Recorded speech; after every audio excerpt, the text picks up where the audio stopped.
Hello friends. तो आज है 13 अगस्त। आइए शुरू करते हैं 13 अगस्त के डेली एमसीक्यूज। और सबसे पहले देखते हैं बीपीएससी टीआरई 3 में, यानी कि बीपीएससी में जो प्राइमरी की परीक्षा हुई थी क्लास 1 to 5 के लिए, उसमें जो जीएस का पोर्शन था ना, उसमें कुल मिला के 40 प्रश्न जो पूछे गए थे। 40 प्रश्नों में कुछ प्रश्न जो थे वो करंट अफेयर के थे, तो उन्हीं प्रश्नों को यहाँ पर देख रहे हैं। और यहाँ पर देखो, जब आप करंट अफेयर के प्रश्न देखोगे तो आपको पता चल जाएगा कि ये प्रश्न बहुत ही महत्वपूर्ण हैं। और जो लोग करंट अफेयर नहीं पढ़ रहे हैं रेगुलर, उनके लिए ये प्रश्न असंभव से हैं। जैसे कि ये क्वेश्चन देखिए, लॉस एंजलिस में आयोजित गोल्डन ग्लोब 2024 में सर्वाधिक अवार्ड किस फिल्म को मिला है? तो सर्वाधिक अवार्ड देखो, यहाँ पर आपको बता दें कि एक बारबी नामक फिल्म भी थी। बारबी नामक एक फिल्म थी और एक थी ओपनहाइमर।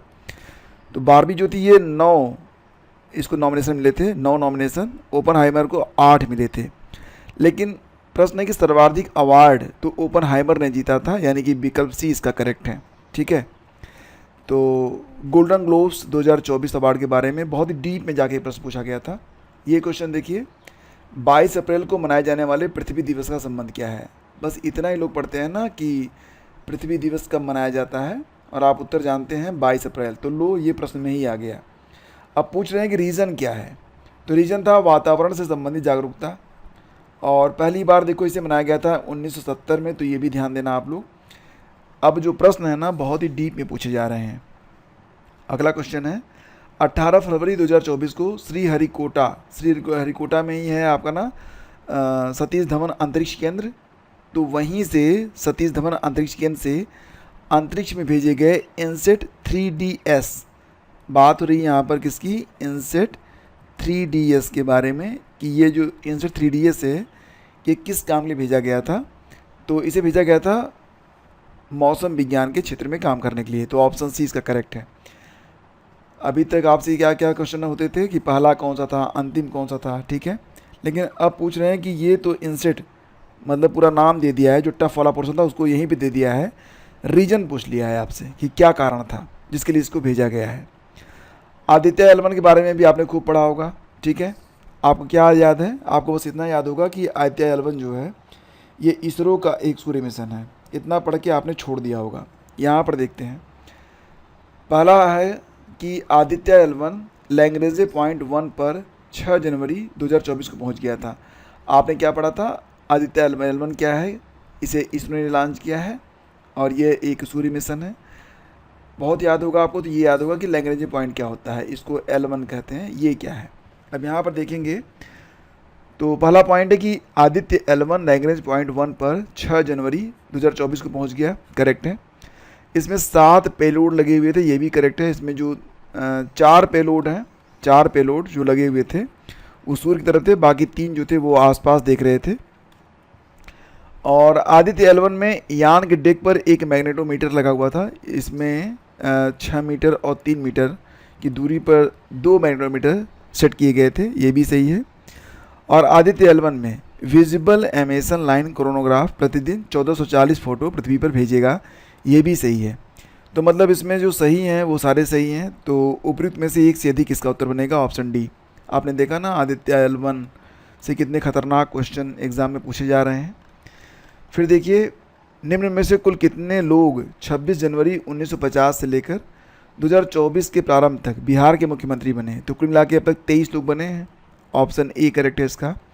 हालांकि यहाँ पर प्रश्न में है 26 जनवरी 1950, लेकिन यहाँ पर जो बिहार के पहले मुख्यमंत्री थे उनकी जो मतलब उनका जो पद ग्रहण हुआ था 1947 में ही हो गया था, और वो 1961 तक रहे थे। तो 1950 से लें या 47 से लें, एक ही बात है। केवल 23 लोग। ऑप्शन ए करेक्ट है इसका। बिहार में जो जाति सर्वेक्षण हुआ था 2023 में, तो ये कब हुआ था? ये अक्टूबर में आए थे इसके आंकड़े, अक्टूबर 2023 में। इसमें बताया गया था कि जो जनरल कास्ट है वो 15.52% है, करेक्ट है। अनुसूचित जाति और अनुसूचित जनजाति दोनों को जोड़कर जो परसेंटेज है वो 21.33 है, ये भी सही है। पिछड़ी जाति में जो BC और EBC दोनों को जोड़कर देखा जाए तो 63.14% है, ये भी करेक्ट है। तो इसका उत्तर क्या था? ऑप्शन डी, ठीक है। भारत और जापान द्वारा संयुक्त सैन्य अभ्यास 25 फरवरी 2024 को राजस्थान के महाजन क्षेत्र में आयोजित किया गया था। और ये जो अभ्यास था इसका नाम है धर्म गार्जियन 2024। ऑप्शन सी करेक्ट है। इसे अल्टरनेटिव तरीके से हर वर्ष आयोजन इसका किया जाता है। मतलब अगर 2024 वाला हुआ है इंडिया में तो अब 2025 वाला कहाँ पर होगा, ये जापान में होगा। इस प्रकार से इसका आयोजन किया जाता है। पद्मश्री उषा किरण खान, बहुत सारे लोग ये प्रश्न समझ नहीं पाए होंगे। पद्मश्री उषा किरण खान, अब देखो ये पद्मश्री अवार्ड इनको मिल गया है। साहित्य अकादमी पुरस्कार इन्होंने जीता था 2011 में, 2010 दिया गया है, चलो मान लेते हैं सही है। भारत भारती मिला था 2019 में, ये भी करेक्ट है। मैथिली कांचही बाँस इनकी रचना है, ये भी सही है। और हिंदी अनुत्तरित प्रश्न, ये भी इनकी रचना है, ये भी सही है। उत्तर था ऑप्शन डी, उपरोक्त में से एक से अधिक। बाकी कुल मिला के जो 40 प्रश्न पूछे गए थे उसमें आपका स्टैटिक जीके भी था और रीजनिंग प्लस मैथ के भी प्रश्न थे और करंट अफेयर भी। तो ये जो 40 प्रश्न हैं इसको आजकल में मैं अपलोड कर दूंगा। तो चैनल को आप लोग सब्सक्राइब कर लें ताकि जब भी वीडियो आए तो आप उसको देख सकें, उसका नोटिफिकेशन आप तक पहुंच सके। चलिए अब शुरू करते हैं आज के डेली एमसीक्यूज। हाल ही में अंतर्राष्ट्रीय ओलंपिक समिति के एथलीट आयोग के दूसरे उपाध्यक्ष कौन चुने गए हैं? अंतर्राष्ट्रीय ओलंपिक समिति, इंटरनेशनल ओलंपिक एसोसिएशन के जो एथलीट आयोग के दूसरे उपाध्यक्ष बने हैं, तो ये पहचान रहे होंगे आप, ये अभिनव बिंद्रा हैं। ऑप्शन सी इसका करेक्ट है। तो अभिनव बिंद्रा जो कि एक जाने माने शूटर हैं और भारत के पहले ओलंपिक गोल्ड मेडलिस्ट थे। 2018 में उन्हें एथलीट आयोग का सदस्य नियुक्त किया गया था और अब ये एथलीट आयोग के उपाध्यक्ष बन गए हैं। अब क्योंकि ये दूसरे उपाध्यक्ष बने हैं तो पहला कौन था? पहला थे पोलैंड के साइकिलिस्ट हैं, उनका नाम है माजा ब्लोचकोवस्का। माजा ब्लोचकोवस्का ये एथलीट आयोग के पहले उपाध्यक्ष बनाए गए थे। हाल ही में अभिनव बिंद्रा को इंटरनेशनल ओलंपिक कमेटी ने ओलंपिक आर्डर से भी सम्मानित किया था, ये भी आपको याद होगा, मैंने पढ़ाया था आपको। आईओसी की स्थापना हुई थी 23 जून 1884 में, 1984 नहीं 1884 में। इसका मुख्यालय लुज़ेन स्विट्जरलैंड में है। प्रेसिडेंट हैं थॉमस बक। ठीक है, अगला क्वेश्चन देखिए, पेरिस ओलंपिक 2024 में पदक तालिका में कौन सा देश टॉप पर है? तो सबसे ज़्यादा जो स्वर्ण है जीता है अमेरिका ने और चीन ने, लेकिन अगर ऑल ओवर देखा जाए तो अमेरिका जो है वो टॉप पर है। तो टॉप पर अमेरिका है, दूसरे स्थान पर चाइना है। ठीक है, भारत जो है वो 71वें स्थान पर है। तो जो मेडल टैली है उसमें पहला स्थान अमेरिका का है, दूसरा स्थान चीन का है, तीसरा स्थान जापान का है, चौथा स्थान ऑस्ट्रेलिया, फिर फ्रांस है, छठे स्थान पर ग्रेट ब्रिटेन है। ये मेडल टैली आप यहाँ पर देख सकते हैं कि यूनाइटेड स्टेट जो है वो टॉप पर क्यों है। देखो यूनाइटेड स्टेट्स ने 40 और चाइना ने भी 40, यानी कि स्वर्ण पदक तो इनके बराबर हैं। लेकिन अगर सिल्वर देखेंगे तो सिल्वर यूएस ने जीते हैं 44 जबकि चाइना ने जीते हैं 27। बस इसी आधार पर यूएस जो है वो टॉप पर आ गया है। और ऑल ओवर जो मेडल हैं वो भी यूएस ने कुल मिला के 126 जीते हैं, चाइना ने मात्र 91 जीते हैं, भारत ने 6 जीते हैं कुल। इसमें 1 सिल्वर है, बाकी 5 जो हैं वो ब्रोंज हैं। भारत जो है वो 71 पोजीशन पर है, ये याद रखिएगा, एग्जाम के लिए इंपॉर्टेंट है।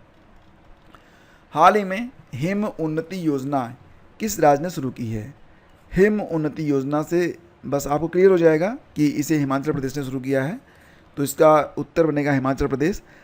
जो लोग प्राकृतिक खेती कर रहे हैं ना, उनको सरकार यहाँ पर विशेष लाभ पहुँचाएगी। उनका जो फसल होगा उसको खरीदेगी उचित मूल्य पर और प्राकृतिक खेती को बढ़ावा इसके अंतर्गत दिया जाएगा। तो योजना का नाम क्या है? हिम उन्नति योजना शुरू किया है हिमाचल प्रदेश ने। हाल ही में भारत सरकार ने पहली बार किस शाकनाशी सहिष्णु फसल की व्यावसायिक खेती की अनुमति दी है?